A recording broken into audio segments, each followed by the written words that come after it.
Facials. So, అందరూ గూడా maximum monthly once పార్లర్‌కెళ్ళిపోయి facials అన్నీ చేయించేసుకుంటూ ఉంటారు. బికాస్ అది ఆహ్, డెఫినిట్‌గా చేయించుకోవాలి అనే ఒక దీంట్లోనే వెళ్తూ ఉంటారు. సో, మంచి ఇన్‌స్టంట్ గ్లోయింగ్ అనేదొస్తది పార్లర్‌కి వెళ్తే.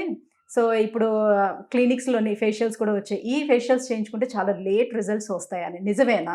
ఏంటి డిఫరెన్స్ అసల ఫస్ట్ ఆఫ్ ఆల్ ఈ రెండిటికి? ఓకే అండి. First let me clear what are this medifacials. Medifacials అంటే మెడికల్ గ్రేడ్ ఎక్విప్‌మెంట్ యూజ్ చేసి, మెడికల్ గ్రేడ్ ఇంగ్రీడియెంట్స్ యూజ్ చేసి చేసే ఫేషియల్స్ మెడిఫేషియల్స్ అంటారు. Okay. This comes under the medi spa అనమాట.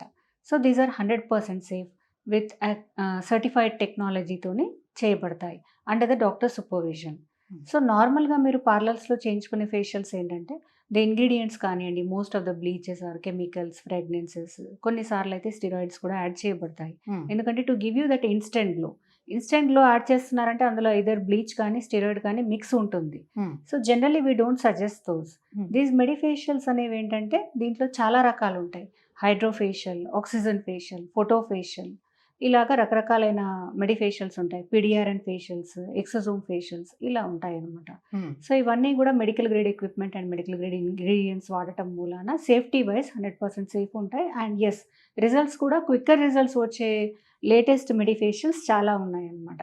ఓకే. ఇప్పుడు అంటే పార్లర్‌లో ఇప్పుడు ఫేషియల్స్ ఏవైతే చేసుకుంటారో, ఇన్‌స్టంట్ గ్లోయింగ్ వచ్చినా కూడా సో, ఎక్కువ రోజులు ఉండదంటారా అది? ఆ ఎఫెక్ట్ ఎక్కువ రోజులు ఉండదంటారా డెఫినెట్‌గా గ్లోయింగ్ అండి. ఎఫెక్ట్? డెఫినెట్‌గా అండి. పార్లర్ ఫేషియల్స్ ఏవైతే ఉన్నాయో మీకు ఒక 2, 3 డేస్ కానీ, మాక్సిమం 5 డేస్ కానీ గ్లో ఉంటుంది అందులో. Okay. Because of the massage గానియండి, ఇప్పుడు మనం డిస్కస్ చేసిన ఇంగ్రీడియెంట్స్ మూలాన that might be like that. But medifacials ఏంటంటే అట్‌లీస్ట్ మీకు ఒక 2 వీక్స్ వరకి దాన్ని మెయింటైన్ అవుతుంది. And even later also if you maintain good sunscreens కానియండి, రెజిమ్ గానియండి, ప్రాపర్‌గా మెయింటైన్ చేస్తే ఈ మెడి ఫేషియల్స్ కొంచెం లాస్టింగ్ ఉంటాయి. ఓకే. పార్లర్‌కి వెళ్లి చేసుకునేటువంటి ఫేషియల్స్‌లోని మీరన్నట్టుగా మసాజెస్ ఎక్కువగా ఉంటాయి. ఎక్కువ సార్లు ఫేషియల్స్ చేయించుకోవటం వల్ల కూడా స్కిన్ సాగీ అయిపోతదని చెప్తూ ఉంటారు. వెరాజ్ మెడి ఫేషియల్‌కొచ్చేటప్పుడు అలాంటిది ఏమైనా ఉంటుందా? అంటే ఏ రకంగా చేస్తారు? అందులో కూడా మసాజెస్ లైక్ అలాంటివి ఉంటాయా? ఉండవా? ఓకే అండి. మెడి ఫేషియల్స్ ఎక్కువగా ఈ మసాజెస్ పార్లర్స్‌లో మీరు చూసే విధంగా ఉండవు. యాక్చువల్‌గా ఇది ఎక్విప్‌మెంట్ తోటి చేయబడతాయన్నమాట. హ్మ్. ఏవైతే మజిల్ మూవ్‌మెంట్‌కి, రిలాక్సేషన్ కావాల్సిన బ్లడ్ సర్క్యులేషన్ ఇంప్రూవ్ చేయడానికి దానికి చిన్న గ్యాడ్జెట్స్ లాంటివి ఉంటాయి. దాంతోటి మీకు గ్లో గానియండి, ఆ సర్క్యులేషన్ కానియండి ఇంప్రూవ్ అవుతుంది. ఓకే. ఎన్ని రోజులకొకసారి చేయించుకోవాల్సిన అవసరం ఉంటుంది? మెడి ఫేషియల్స్ జనరల్‌గా మంత్లీ వన్స్ కానియండి, 5-6 వీక్స్‌కి ఒకసారి కానియండి, ప్రిఫరబుల్‌గా you can use it. Okay. So, అందరు స్కిన్స్ ఒక రకంగా ఉండదు. So, different different kind of skins అందరికీ ఉంటాయి. సో, మరి ఎవరికి ఏ స్కిన్‌కి ఏది సూట్ అవుతుందనేది ఎలా డిసైడ్ చేస్తారు? అవునండి. Very good question. So, medi facials అనేదేంటంటే, పర్సన్ టు పర్సన్ మనము కస్టమైజ్ చేస్తాం అది. By seeing the patient skin type and according to the skin texture గానియండి, టోన్ గానియండి, కలర్ గానియండి, we suggest different ingredients what it exactly needs. దాన్ని బట్టి మనం ఈ మెడి ఫేషియల్స్ చేయబడతాయన్నమాట. దాంట్లో హ్మ్. ఇప్పుడు మనం డిస్కస్ చేసిన విధంగా హైడ్రో ఫేషియల్ గానియండి, ఆహ్, ఆక్సిజన్ ఫేషియల్, ఆక్సిజీనియో గానియండి, ఫోటో ఫేషియల్ కొంతమందికి. హ్మ్. వ్రింక్లింగ్ ఎక్కువున్న వాళ్ళకి జనరల్‌గా వి సజెస్ట్ కొలాజన్ ఇంప్రూవ్ చేయటానికి కొన్ని రకమైన ఫేషియల్స్. ఇలాగా hmm. Different types of facials according to skin need we suggest అనమాట. సో, పార్లర్‌కి వెళ్లి ఫేషియల్స్ ఎవరైనా చేయించుకునే వాళ్ళు కొంతమంది కంప్లెయింట్ చేస్తూ ఉంటారు. లైక్ నాకు వెంటనే నెక్స్ట్ డేకి అలర్జీ లాగా వస్తుంది. సో, ఇన్ఫెక్షన్ అవుతూ ఉంటుంది. ఇలాంటివన్నీ చెప్తూ ఉంటారు. అలాంటి కంప్లెయింట్స్ మెడి ఫేషియల్‌లో ఏమైనా చూడొచ్చా? అలాంటి సైడ్ ఎఫెక్ట్స్ ఏమైనా నో అండి. జనరల్‌గా medi facials are 100% safe. Allergic ingredients కానియండి, ఇలా మనము డిస్కస్ చేసిన కెమికల్స్ కానియండి యూజ్ చేసినప్పుడు అలర్జిక్ కాంటాక్ట్ డెర్మటైటిస్ అనే చిన్న స్కిన్ డిస్టర్బెన్స్ రావడం మూలాన అలర్జీస్ డెవలప్ అవుతాయి. సో, అవన్నీ కూడా మన ఇంగ్రీడియెంట్స్‌లో it is free of all these allergens. Parabens and sulphur whatever it is, the fragrances ఇవన్నీ ఉండవు కాబట్టి హ్మ్. ఇట్ ఈస్ సేఫర్ అనమాట.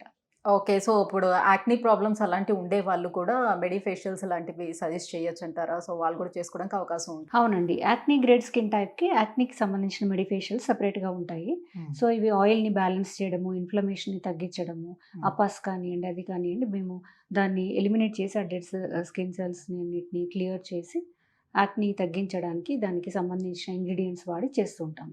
మ్యామ్ మరి కాస్ట్ వైస్‌గా చూసుకునేటప్పుడు సో, పార్లర్‌లో చేసినటువంటి ఆ ఫేషియల్స్‌కి, ఈ మెడి ఫేషియల్స్‌కి డిఫరెన్స్ ఎలా ఉంటుంది? గుడ్ క్వెషన్ అండి. జనరల్‌గా ఈ మెడి ఫేషియల్స్ అనేవి కొంచెం హ్మ్. డిఫరెన్స్ అయితే ఉంటుంది. హ్మ్. స్టార్టింగ్ ఫ్రమ్ 1500 టు 5,000, 6,000 వరకు కూడా మనకు అన్ని రకాలైన మెడి ఫేషియల్స్ అందుబాటులో ఉంటాయి. ఓకే. ఈ మెడి ఫేషియల్స్‌లో మనం వాడే ఎక్విప్‌మెంట్ కానియండి, అందులోని ఇంగ్రీడియెంట్స్ కానియండి, డెఫినిట్‌గా ఇవి సుపీరియర్ గ్రేడ్. అండ్ మనం ఎక్కడ కాంప్రమైజ్ అవ్వము regarding the equipment and personal handling the medifacial are also all qualified nursing and therapist అనమాట. Okay. So the quality wise it is always superior compare to your normal parlour facials. అంటే సాధారణంగా facials చాలామంది parents advice చేస్తూ ఉంటారు. So పిల్లలు 18 years దాటేంత వరకు అసలు facials జోలికి వెళ్ళొద్దు. సో స్కిన్ అంతా పాడైపోతుంది అనే దీంట్లోని అసలు పిల్లల్ని పంపించరు. అమ్మాయిలు ఏ ఏజ్ స్టార్టింగ్ నుంచి ఫేషియల్స్కి వెళ్ళొచ్చు అంటారు? ఓకే. సో టీనేజ్‌లో వాళ్ళకి సంబంధించిన టీనేజ్ స్కిన్ ఇష్యూస్ ఏదైతే ఇంక్రీజ్డ్ యాక్నీ గానియండి, ఆయిలీ స్కిన్ గానియండి, ఎక్సెసివ్ ట్యాన్ ఉన్నప్పుడు మనకి టీనేజర్స్‌కి సూటబుల్ ఇంగ్రీడియెంట్స్‌తో salicylic acid, mild glycolic acid, దానికి సంబంధించిన పీల్స్ కానియండి, చిన్నపాటి మెడిఫేషియల్స్ కానియండి, హైడ్రోఫేషియల్ కానియండి, depending upon the skin condition we suggest అనమాట. As you said not all for all teenagers I don't suggest it. Depending on their skin need, if it is acne prone skin, they are having too much of oil production or something like that, we can suggest this medifacials. Right. Thank you ma'am. Thank you so much. So మెడిఫేషియల్స్కి and పార్లర్లో చేసుకున్నటువంటి normal ఫేషియల్స్కి difference ఏంటి, ఏది బెటర్గా ఉంటుంది, ఎంత result ఇస్తుంది అనే విషయం తెలియజేసినందుకు thank you so much. Thank you. So viewers చూస్తున్నారు కదా, స్కిన్ అనేది చాలా సెన్సిటివ్గా ఉంటుంది. దాని మీద ఎక్స్పెరిమెంట్స్ అస్సలు చేయకూడదు. సో స్కిన్ మీద ఎంతవరకైనా మన ఇన్వెస్ట్మెంట్ చేయొచ్చు. ఎందుకంటే మన ఏజింగ్ అనేది త్వరగా తెలియకుండా ఉండడం Yes. కోసం మనం చేస్తున్నాం ఆ ఇన్వెస్ట్మెంట్. కాబట్టి ఆ విషయంలో మనం చాలా కేర్ తీసుకోవాల్సిన అవసరం ఉంటుంది. మీలో ఎవరైనా మంచి ఫేషియల్స్ చేయించుకోవాలనుకుంటున్నారా? మరి ఇంకెందుకు ఆలస్యం, కింద స్క్రోల్ అవుతున్నటువంటి నెంబర్కి కాల్ చేయండి. క్లియో స్కిన్ అండ్ హెయిర్ క్లినిక్ని ఒకసారి అప్రోచ్ అవ్వండి.